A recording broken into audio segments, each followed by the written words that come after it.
Kajian Kitab.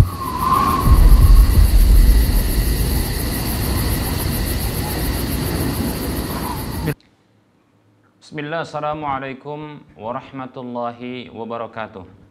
Innal hamdalillah nahmaduhu wa nasta'inuhu wa nastaghfiruh wa na'udzu billahi min shururi anfusina wa min sayyiati a'malina. May yahdihillahu fala mudilla lahu wa may yudlilhu fala hadiya lahu. Wa asyhadu an la ilaha illallah wahdahu la syarika lahu wa asyhadu anna Muhammadan abduhu wa rasuluhu sallallahu alaihi wasallam. Qala Allah tabaraka wa ta'ala, ya ayyuhalladzina amanu taqullaha haqqa tuqatih wa la tamutunna illa wa antum muslimun.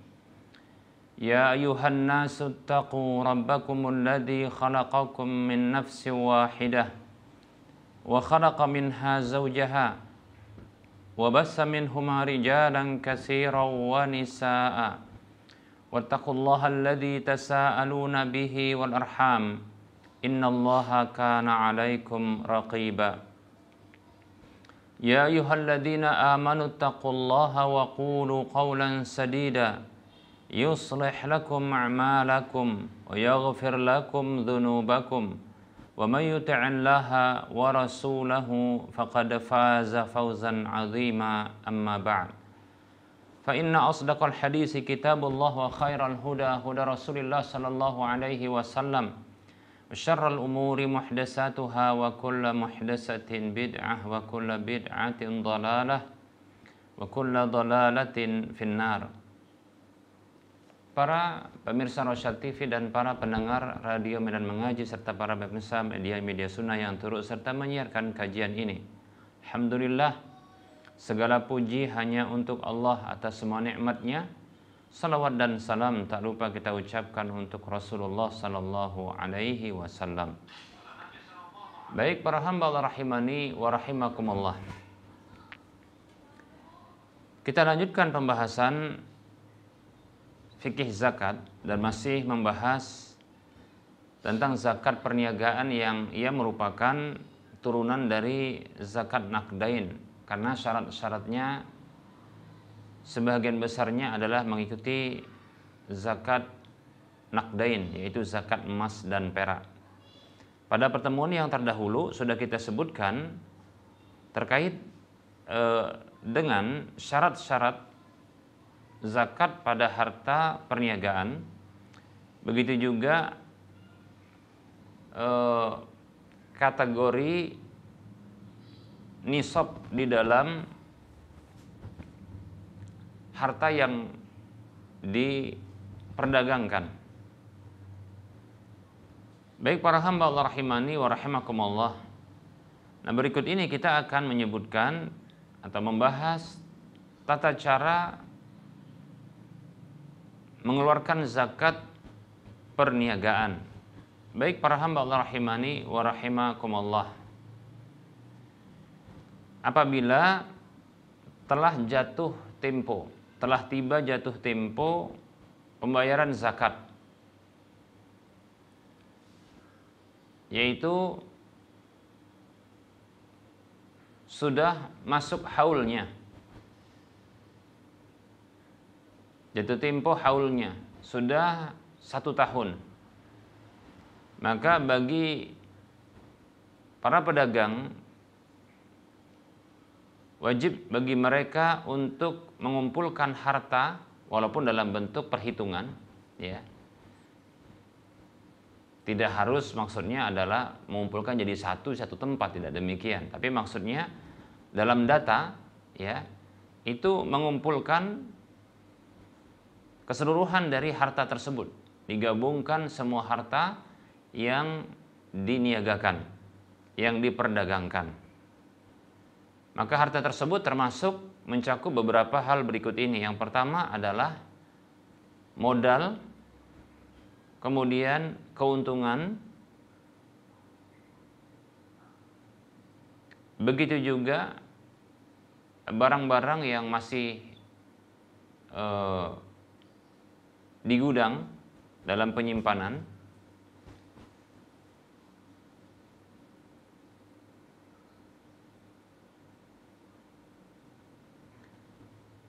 Yang ini dinilai dengan harga modalnya bila belum laku, ya. Kita ulangi, yang dikumpulkan itu adalah ra'sul mal, yaitu modal.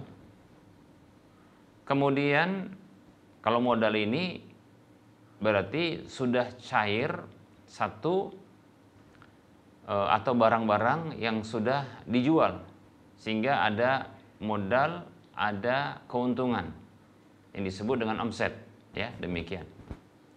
Jadi dua hal ini dihitung. Jadi barang-barang yang sudah laku dan sudah diterima pembayarannya, maka itu digabungkan, ya, yang disebut dengan omset, ya, modal plus dengan keuntungan. Jangan dipisahkan, ya, modal dengan keuntungan. Kalau bahasa kita gampangnya omset saat ini, ya. Kemudian begitu juga, ya, muddakharat, yaitu barang-barang yang masih disimpan di gudang. Yang ini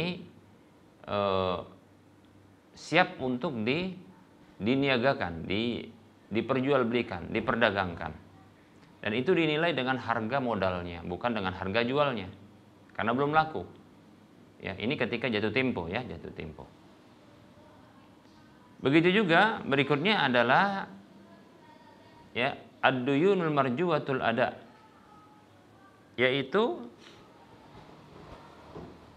hutang-hutang dagang. Kalau bahasa kita sih bukan hutang, tapi piutang dagang, yaitu hutang-hutang bagi orang lain yang akan dibayarkan di waktu jatuh tempo itu. Maka ini termasuk yang dihitung demikian. Baik para hamba Allah rahimani wa rahimakumullah. Maka semuanya dinilai. Ya, barang-barang yang belum laku maka itu dinilai, ya, dengan harga modalnya, bukan harga jualnya, demikian. Kemudian digabungkan, ya, dengan harta yang ada, dengan nilai uang yang ada. Begitu juga dinilai, dimasukkan juga, ya, digabungkan ke dalamnya itu hutang-hutang yang potensi untuk dibayar, ya, di waktu itu. Kemudian para hamba Allah rahimani wa rahimakumullah, dilunasi terlebih dahulu sebelum dikeluarkan zakatnya, itu biaya operasional. Apa contoh biaya operasional? Biaya operasional contohnya adalah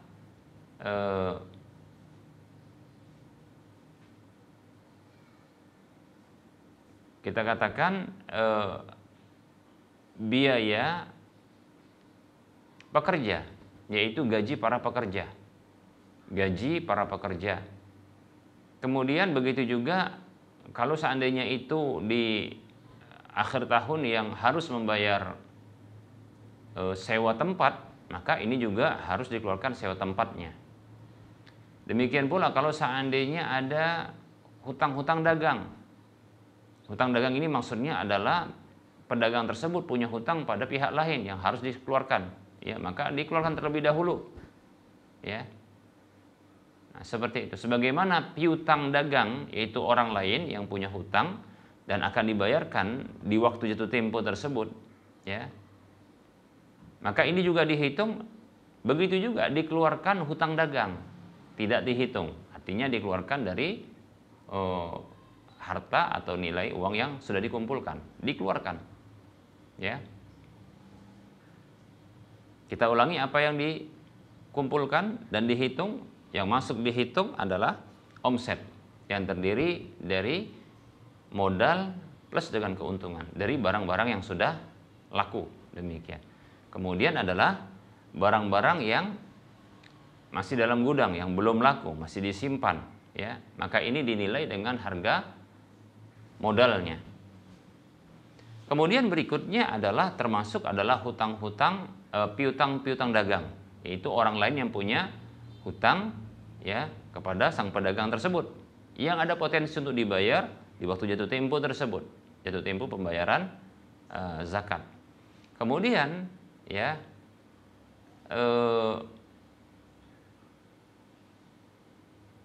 barang-barang dagangan yang lainnya yang mungkin mix, ya, gabungan barang dagangan tersebut.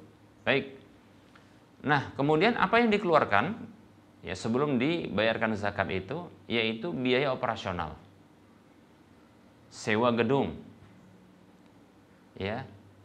Kemudian biaya listrik, air kalau seandainya ada. Kemudian sewa tempat. Ya. Sewa gedung tadi, sewa tempat atau sewa gedung ya. Kemudian adalah gaji para karyawan atau para pekerja di tempatnya.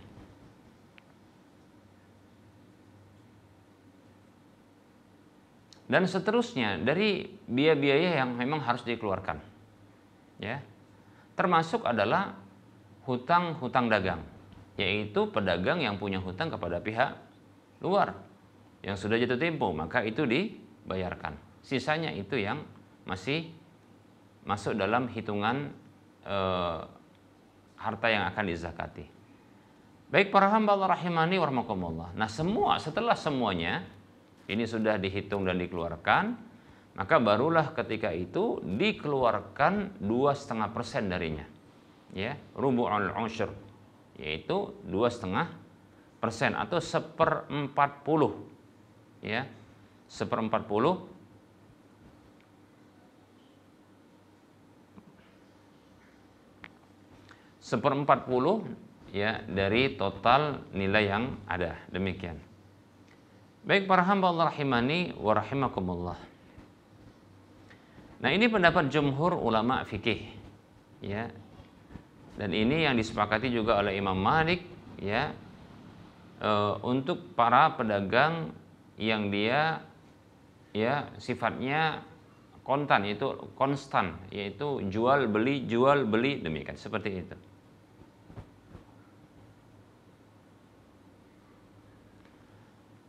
Nah, berbeda halnya dengan seorang pedagang yang dia menanti pembeli dalam jangka waktu yang panjang. Seperti contohnya orang-orang yang mereka ini berjual beli barang-barang yang bernilai tinggi, ya, seperti contohnya properti, mobil, rumah, lahan, ya, yang ini nilainya tinggi, ya. Maka ini mereka ada ya proses yang lebih lama ketimbang kalau dia barang-barang yang masih dalam jangkauan ya. Adapun nilai yang tinggi, nah seperti rumah, lahan, ya properti-properti ya, bangunan, mobil, apalagi mobilnya mobil mahal ya. Maka ini menanti para pembeli dalam jangka waktu yang lumayan ya, kadang 1 bulan saja itu bisa laku bisa tidak ya, demikian. Bahkan dalam setahun bisa jadi hanya beberapa barang saja. Nah, seperti itu para hamba Allah ya.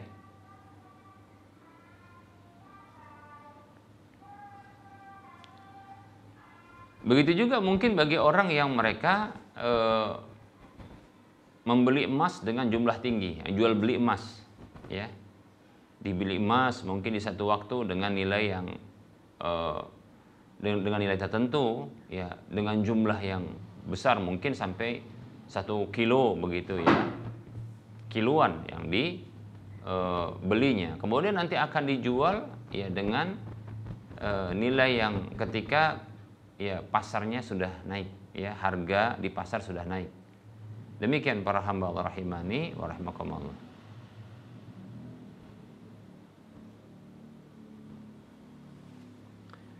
Nah, Imam Malik mengatakan la yuzakki atau la yuzakka illa idza ba'a as-sil'ata fayuzakkiha li sanatin wahidatin wa in baqiyat a'waman ya. Harta tersebut tidaklah dizakati kecuali apabila dia telah menjual barang tersebut. Lalu dia ya membayarkan zakatnya untuk 1 tahun saja, walaupun sudah berlalu ya beberapa tahun. Contoh lahan, tanah. Ada orang jual beli tanah. Tanah ini termasuk yang sulit. Rumah juga sama demikian ya. Rumah, bangunan, gedung ya. Ini lakunya ya bisa hitungan tahun ya. Bisa hitungannya tahun. Dan dia memang jual beli seperti ini. ya, pedagang yang memang seperti ini. Yang agak lebih sering yaitu jual beli mobil, itu sering ya. Setidaknya sebulan sekali, ya, seperti itu. Baik para hamba Allah rahimani wa rahimakumullah. Nah, kalau orang seperti ini tetap dia keluarkan zakatnya. Ya. Keluarkan zakatnya ya seperti yang sudah kita jelaskan terkait dengan perhitungan zakat, ya. Ada omset, ya, ada hutang yang digabungkan, ya, piutang maksudnya, ada biaya operasional yang dikeluarkan, ya. Ada hutang dagang yang harus diselesaikan dan itu dikeluarkan dari ya harta yang akan dizakati, seperti itu. Demikian. Baik ya. Nah, kalaulah kita katakan satu rumah, ya. Jadi ada contohnya pedagang properti yang ini menanti orang-orang itu mau membelinya. Maka dia menanti ya, sampai terkadang mungkin satu rumah itu ya itu lakunya sampai 2 tahun baru laku setelah semenjak diumumkan atau diiklankan. Nah, seperti itu. Maka tetap saja dikeluarkan zakatnya, namun yang dikeluarkan zakatnya adalah cuma yang setahun saja. Nah, begitu ya. Nah, ini pendapat dari Imam Malik ya, dan ini pendapat yang insya Allah taala lebih nyaman. Ya.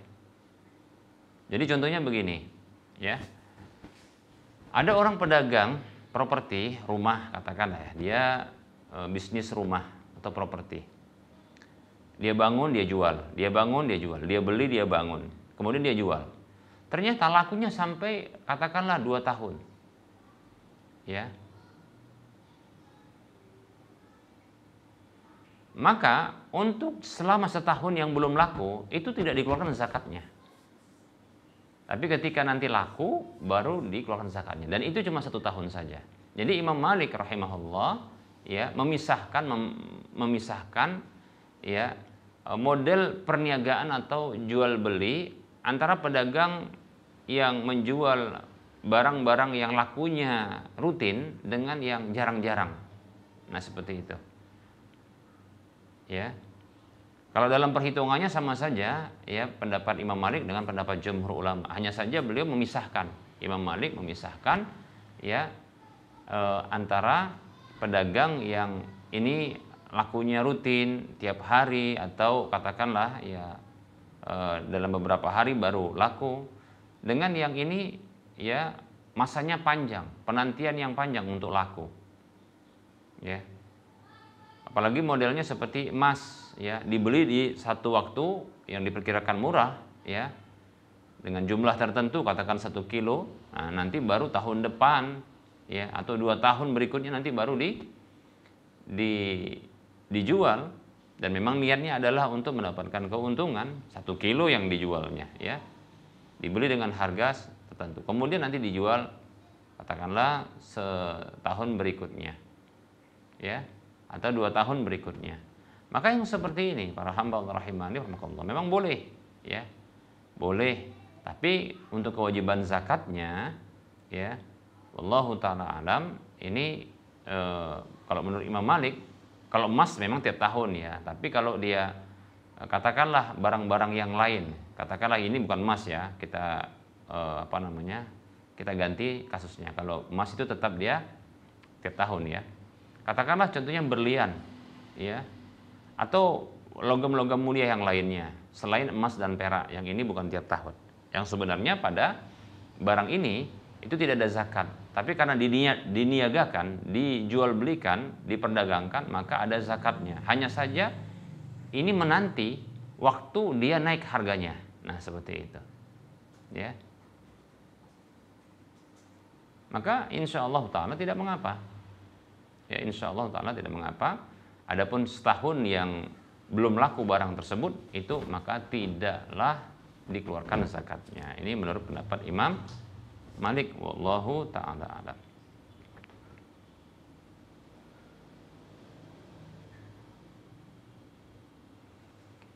Baik para hamba Allah rahimani rahimakumullah. Nah, di sini ada permasalahan. Ya. Yaitu apakah zakat itu dikeluarkan dari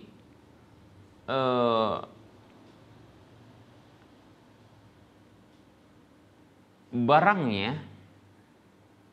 Jadi zakat itu yang dikeluarkan adalah barangnya, pembayaran zakat itu dengan barangnya, ataukah dengan nilainya?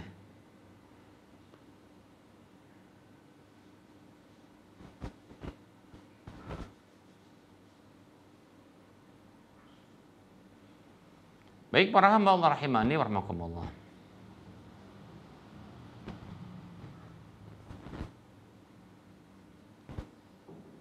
Jumhur ulama berpendapat wajibnya mengeluarkan zakat itu nilainya yang dikeluarkan. Ya, nilainya. Dan tidak boleh mengeluarkan zakat itu dari ya benda barang yang diperdagangkan tersebut. Apa alasannya? Karena nisabnya itu yang diakui, yang jadi standar itu adalah nilainya, demikian, ya.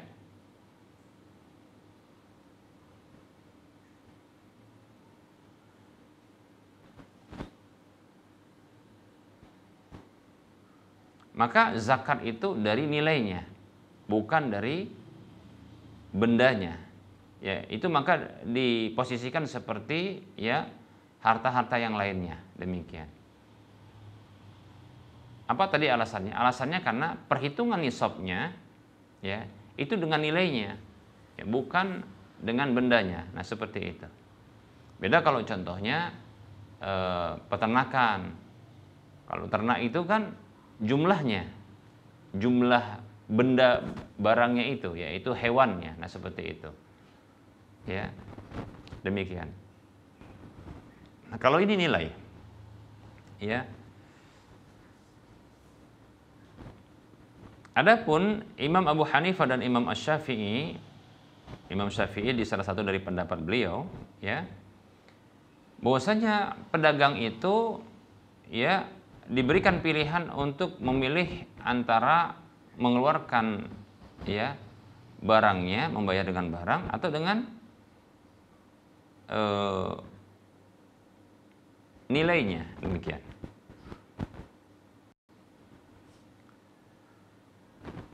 Jadi ada pendapat yang sudah kita sebutkan, yaitu pendapat pertama jumhur, kemudian pendapat Imam Abu Hanifah dan Imam Syafi'i. Ya, jumhur itu mengatakan nilainya saja yang dikeluarkan. Jadi dari nilainya, berarti kalau itu uang, ya, nilai uang yang dikeluarkan. Nah, seperti itu. Bukan barangnya. Yang repotnya para hamba Allah rahimani rahimakumullah, ya. Kalau dia yang diperdagangkan itu adalah katakanlah plastik. Tahu plastik, ya? Jadi pedagang sukses untuk plastik karena distributor plastik untuk di satu provinsi, kita katakan. Nah, tentunya ini menghabiskan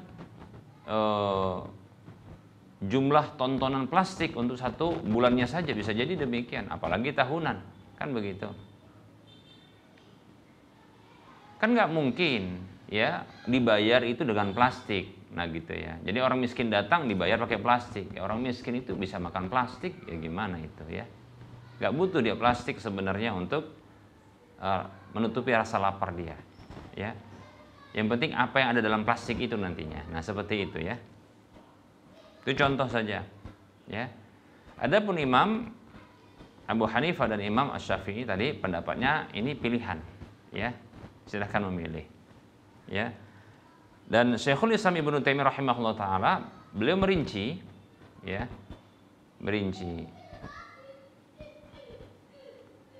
itu disesuaikan dengan kemaslahatan dari orang yang mengambil zakat itu. Jadi kalau fakir miskin butuhnya dia uang, maka dikasih uang. Nah, begitu. Demikian. Nah, kalau contohnya ternyata ini pedagang furniture, yaitu barang-barang, kita katakan barang-barang perkakas di rumah tangga. Nah, orang miskin ini ya maka dikasih pilihan dia, ya dirinci. Mungkin masalahnya ketika itu karena di rumahnya mungkin nggak ada, dia boleh ambil. Nah, ini menurut pendapat dari Syekhul Islam, ya, pendapat dari Syekhul Islam, ya. Jadi untuk kemaslahatan dari orang menerima zakat. Kalau pendapat Imam Asy-Syafi'i dan Imam Abu Hanifah itu dikembalikan kepada orang yang mengeluarkan zakat. Terserah dia mau bayar pakai yang mana, mau pakai duit bisa, mau pakai barang bisa. Nah, seperti itu. Tapi kalau Syekhul Islam Ibnu Taimiyah rahimahullah taala dikembalikan kepada orang yang nerima zakatnya. Yang ngambil zakatnya itu mau yang mana? Maslahat yang mana bagi dia? Nah, seperti itu. Ya. Wallahu taala a'lam. Ya, sepertinya ini pendapat yang kuat ya dari pendapat Syekhul Islam, ya.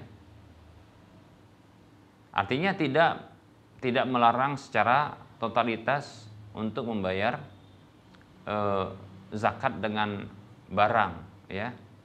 Dan juga tidaklah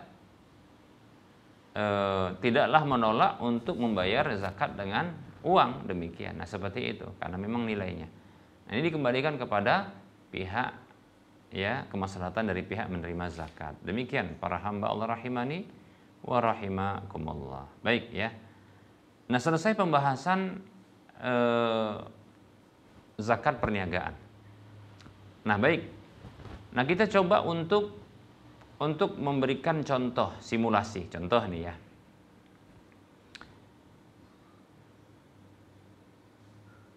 Kita katakan ya, contoh untuk zakat jual beli sawit. Nah, ini dia, jual beli sawit kita katakan ya. Baik para hamba Allah rahimani wa rahmakumullah.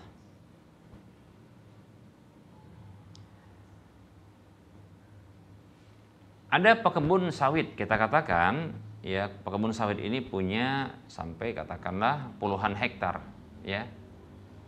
Memang sih kita katakan para ulama berbeda pendapat tentang kebun sawit ini. Apakah zakatnya zakat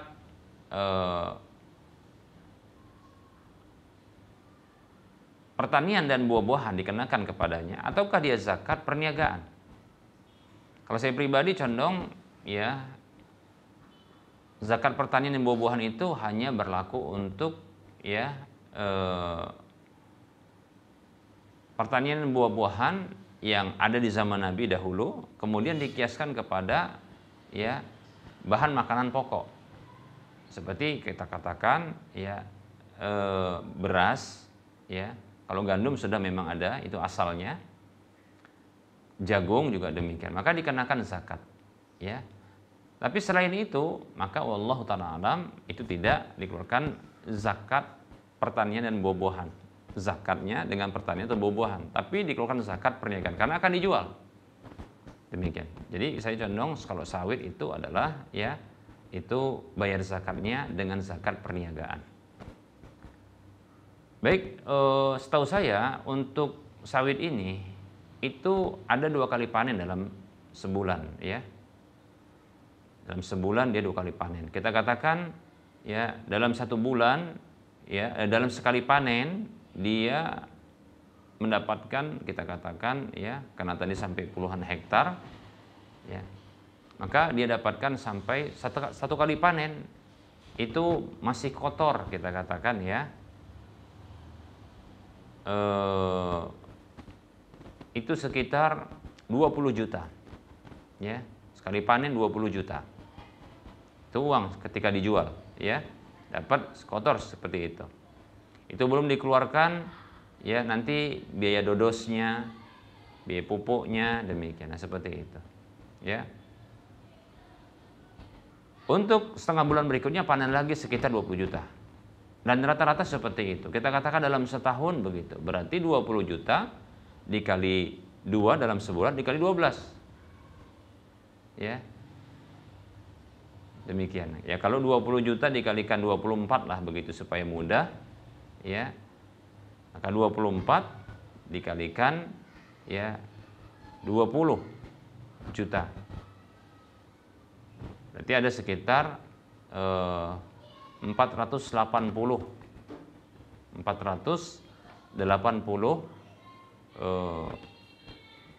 juta dalam setahun didapatkannya. Katakanlah seperti itu, 480 juta. Maka ini dikeluarkan biaya dodos dalam setiap pemanenan, ya. Biaya maintenance namanya, biaya perawatan, ya. Maka dikeluarkan biaya tersebut. Ya, kemudian dikeluarkan juga termasuk biaya perawatan ini adalah gaji-gaji para pekerjanya. Ya. Begitu juga ya biaya pupuknya. Nah, itu dikeluarkan biaya pupuknya karena memang ada pemupukan biasanya, ya. Bahkan macam-macam pupuknya, ada pupuk buah, ada pupuk urea dan seterusnya, ya. Untuk kesuburan dan semisalnya. Ya. Maka kita katakan dari 480 juta yang didapatkan itu masih kotor, ya. Maka dikeluarkan sekitar ya 280 juta, katakanlah begitu. Ya, atau 180 juta lah oke kita katakan. 180 juta. Maka bersih 300 juta dalam setahun. Maka dikeluarkan 2,5%-nya, ya. 2,5%, ya.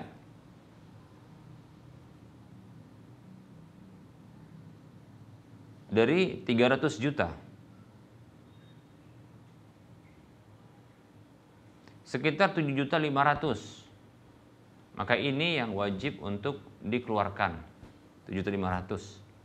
Ya, dikeluarkan ya untuk dibayar kepada fakir miskin atau orang-orang yang masuk dalam 8 asnaf. Baik para hamba Allah rahimani wa rahmakumullah. Itu contoh.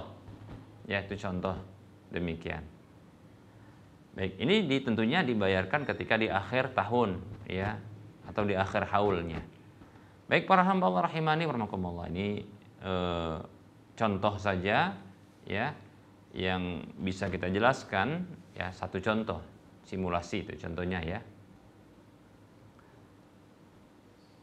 Untuk menghitung zakat perniagaan. Baik, kita cukupkan untuk penyampaian materi dan kita buka sesi soal jawab ya. Bagi admin silakan untuk menaikkan pertanyaan.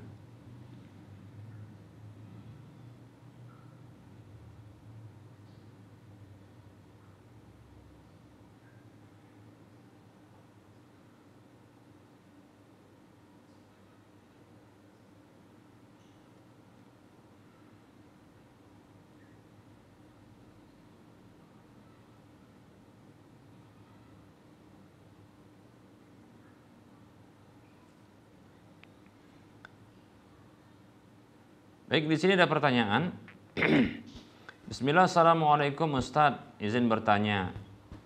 Perkara kurban, hewan kurban. Yang pertama, bolehkah sahibul kurban meminta jatah kupon lebih untuk dibagikan ke keluarganya di luar dari bahagian 3/4 yang dia dapatkan? 3/4 dari yang didapatkan, Masya Allah ya.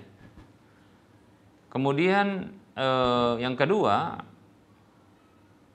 bolehkah relawan atau panitia kurban dilebihkan sedikit jatahnya karena sudah membantu pengurusan hewan kurban? Jazakallahu khairan. Baik ya, kita jawab dulu.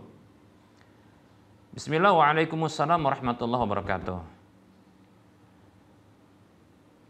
Untuk jawaban dari pertanyaan pertama, yaitu sahibul kurban, pekurban itu minta jatah kupon lebih. Maka ini dikembalikan kepada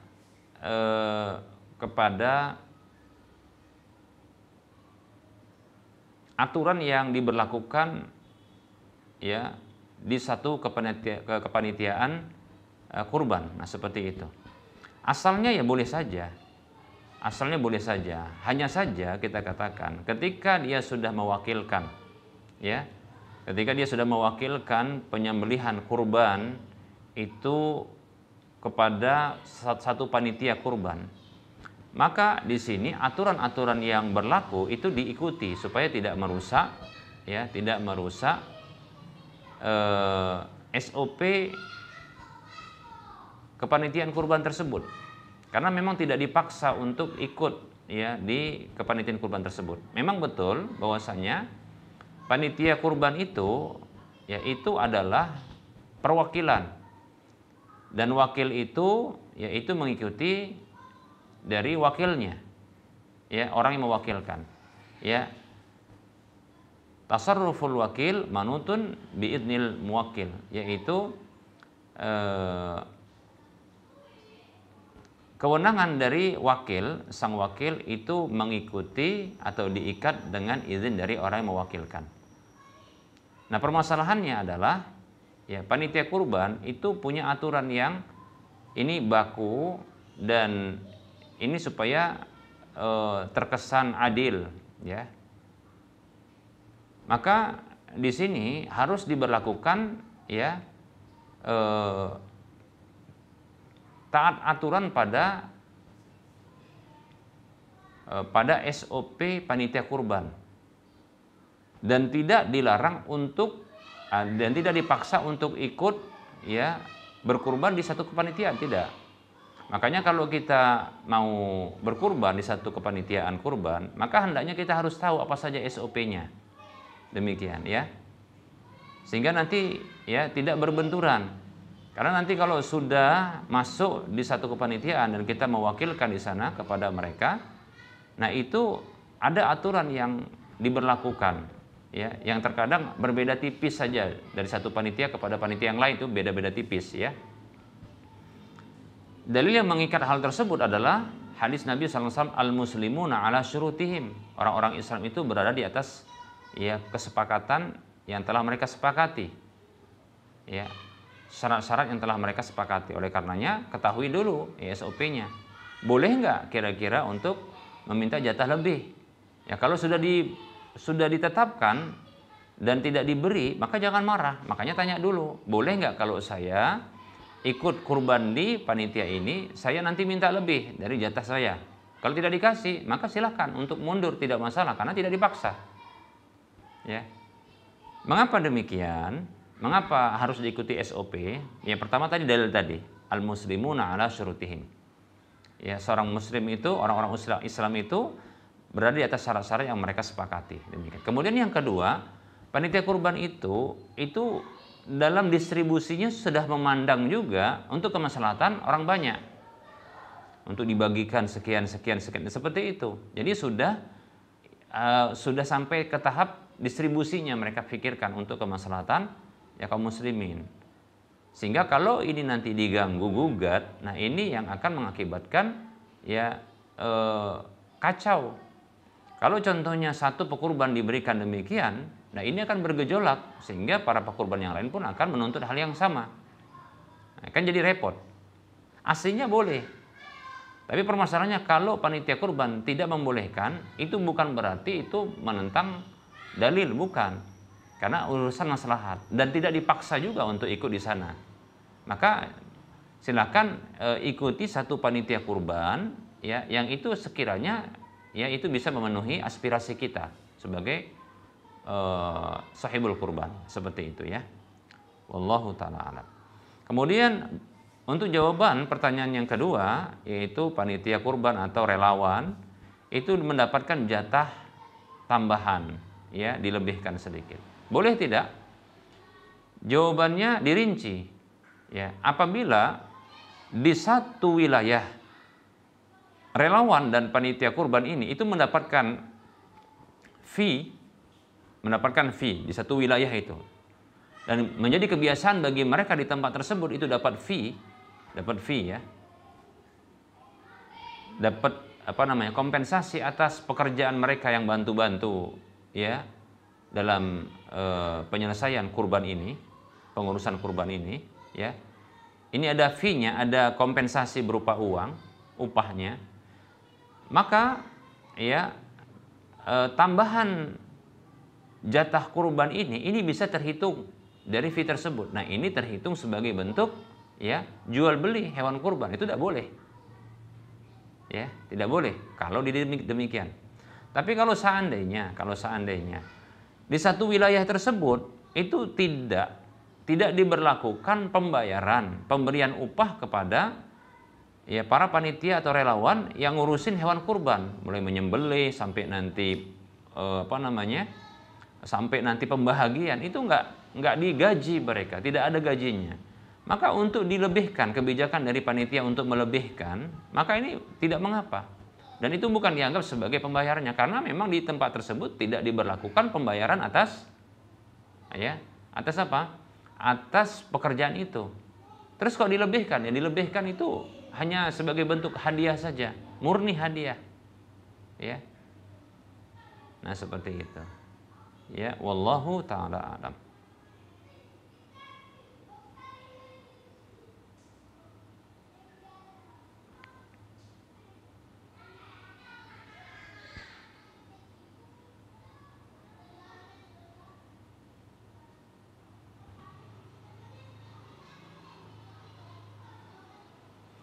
Ada pertanyaan, bismillah, assalamualaikum warahmatullahi wabarakatuh.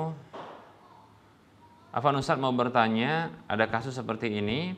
Saya bekerja di instansi pemerintah, ada teman sebut saja A, saya kurang mengerti terkait peraturan atau perizinan yang berhubungan dengan kantor saya bekerja.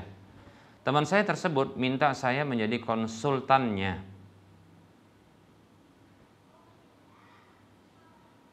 Namun saya menolak karena setahu saya itu termasuk riswah. Sogok ya. Namun teman saya menanyakan, apa ada kenalan orang yang mengerti tentang hal ini? Saya arahkan ke teman saya, sebut saja B, yang berada di luar instansi. Apabila saya mensyaratkan persenan dari fee yang dibayarkan ke teman B saya tersebut, apakah itu haram bagi saya? Kita ulangi, ya, sang penanya ini bekerja di satu instansi pemerintah, ya. Ada teman sebut saja A, ya, temannya, saya kurang mengerti terkait dengan peraturan perizinan yang berhubungan dengan kantor saya bekerja. Teman saya tersebut minta saya jadi konsultannya, namun saya menolak karena setahu saya itu riswah ya. Baik. Kemudian ya temannya itu menanyakan apakah ada orang yang mengerti tentang hal ini, lalu diarahkan kepada teman yang bernama katakan B ini, seperti itu ya, di luar instansi. Apakah boleh dapat persenan? Baik ya, dari teman B ini.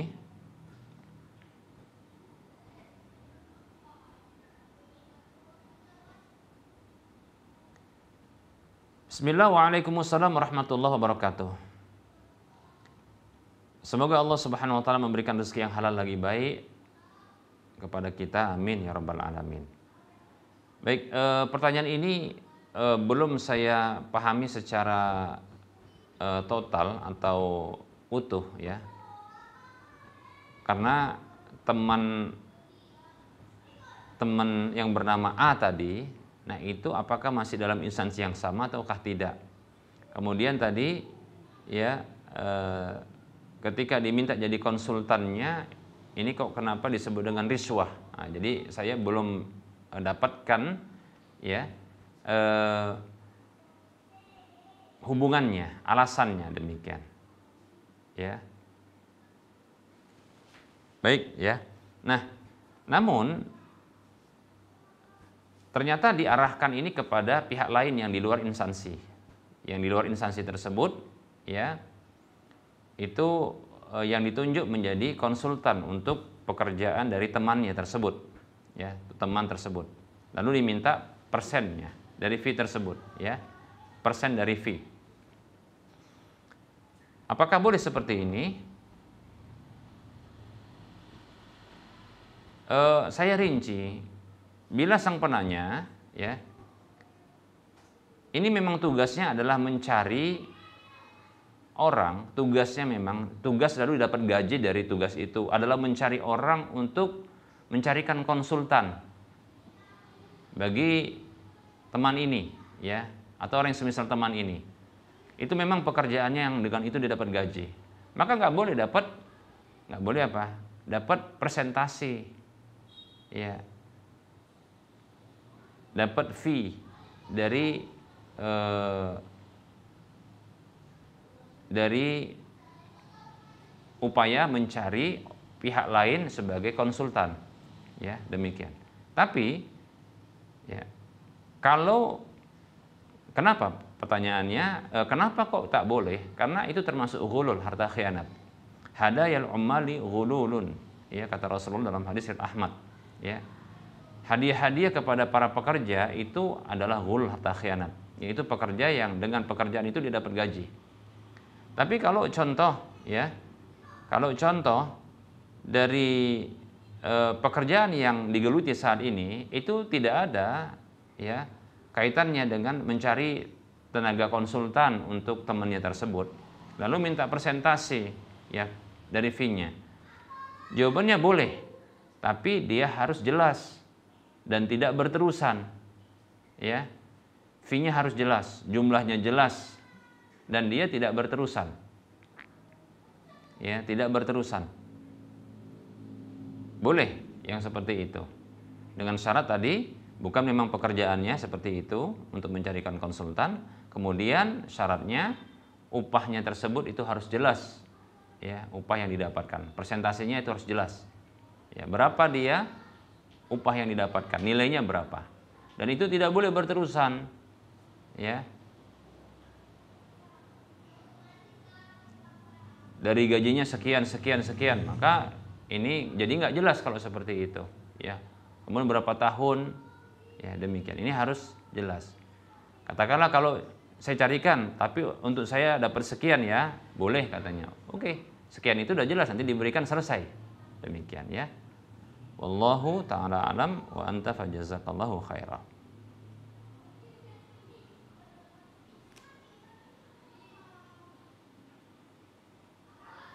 Ada pertanyaan berikutnya. Assalamualaikum Ustadz, izin bertanya, saya seorang istri yang 3 hari bekerja dan 3 hari libur di luar kabupaten. Setiap hari libur saya pulang ke rumah. Suami saya mengatakan biaya transportasi saya ke tempat kerja bukan tanggung jawabnya, yang dimana saya harus mengisi bensin dan etol tiap mau pergi, pulang pergi, ya. Apakah benar begitu Ustadz? Terima kasih Ustadz.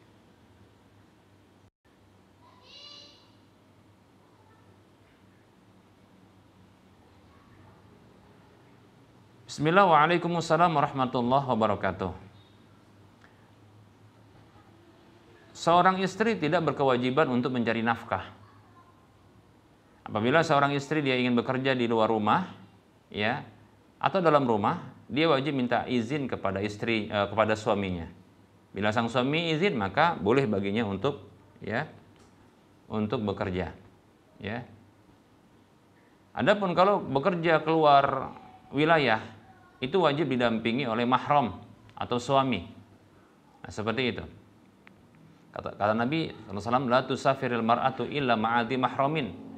Ya, tidak boleh seorang wanita bersafar tanpa mahramnya. Nah, seperti itu. Ya, jadi nggak boleh.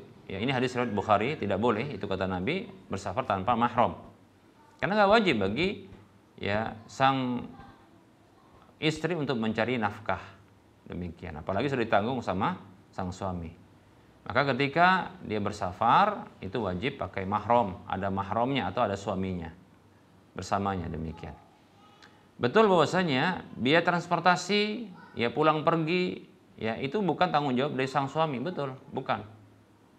Tanggung jawab suami ya hanyalah nafkah. Nafkah, ya, demikian. Adapun transportasi, nah, itu bukan tanggung jawab istri, bukan tanggung jawab suami, demikian, betul. Ya, seperti contohnya bensin, biaya tol, demikian. Nah, seperti itu, betul itu bukan tanggung jawab sang suami, demikian. Ya, pastikan ketika, ya, keluar wilayah yang itu jarak safar, itu pastikan pakai mahram, ada mahramnya. Oh, bersama suami Ustaz, baik, bersama suami. Apakah suami wajib untuk mengeluarkan, ya, biayanya? Tidak. Nah, seperti itu, ya, demikian. Dan pastikan juga ketika, ya, keluar bersafar itu, ya, selain dengan mahram, itu selain juga dengan izin, itu harus pakaiannya, ya, itu pakaian yang menutup aurat dengan sempurna, tidak menutup sebagian, tidak membuka sebagian, tidak transparan, tidak ketat, ya, tidak berwangi-wangi, ya, tidak ikhtilat, tidak khalwat, tidak berduaan, ya, dengan yang bukan mahram, Seperti itu ya. Wallahu taala alam. Ada pertanyaan berikutnya. Assalamualaikum Ustadz, apakah boleh istri minta cerai ketika sudah bertahun-tahun menikah belum punya anak?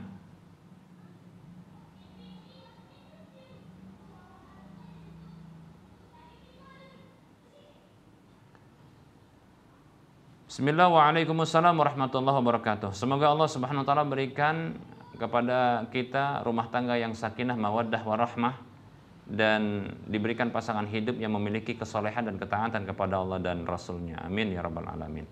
Ya. Dan kita berdoa agar ya pasangan suami istri yang belum dikaruniai anak semoga diberikan anak-anak yang soleh dan solehah. Amin ya rabbal alamin. Baik ya. Saya condong kepada pendapat bahwa tidak boleh minta cerai ketika ya seorang istri belum dapat anak dari suaminya. Ya. Karena itu bukan alasan yang syar'i. Ya. Bukan alasan yang syar'i. Demikian.